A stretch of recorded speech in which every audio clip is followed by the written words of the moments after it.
Les chiffres du chômage au troisième trimestre 2019 ont été partiellement dévoilés vendredi 25 octobre par les préfets de Corse, de Haute-Corse, la Directe et Pôle emploi. Premier constat, une baisse réelle supérieure à celle enregistrée au niveau national.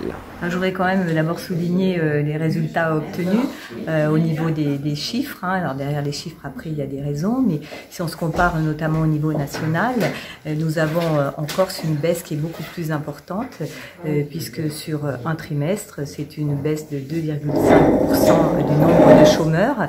Et sur un an, le chiffre est encore plus significatif, puisque c'est 5,2%, ce qui représente de l'ordre de 1200 chômeurs en moins sur un nombre global de chômeurs qui s'élève à 20 000, plus de 20 000 chômeurs, ce qui est encore un chiffre bien sûr beaucoup trop élevé, mais la tendance est très favorable avec une dynamique sur toutes les catégories de chômeurs.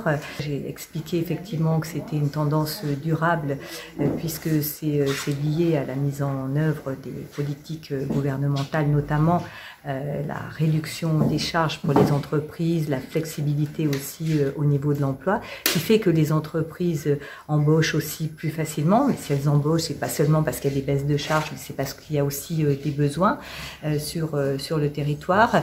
Donc une bonne reprise d'activité, de création d'emplois, des entrées en formation aussi, qui sont en augmentation très forte de plus de 20%.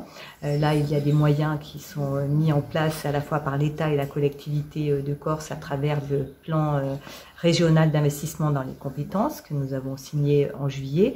Des chiffres dont tout le détail n'est pas encore disponible, mais qui peuvent d'ores et déjà être pondérés.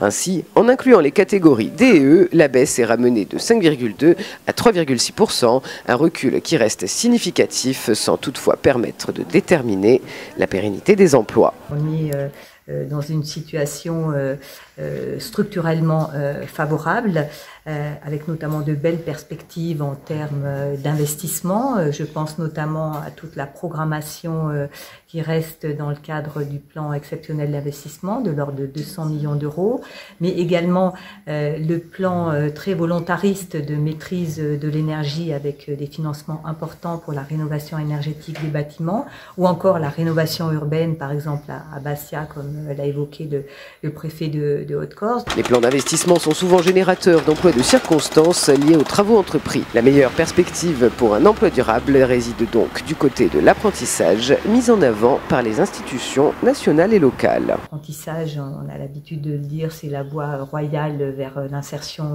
durable. Et il y a encore en Corse des offres d'apprentissage non pourvues.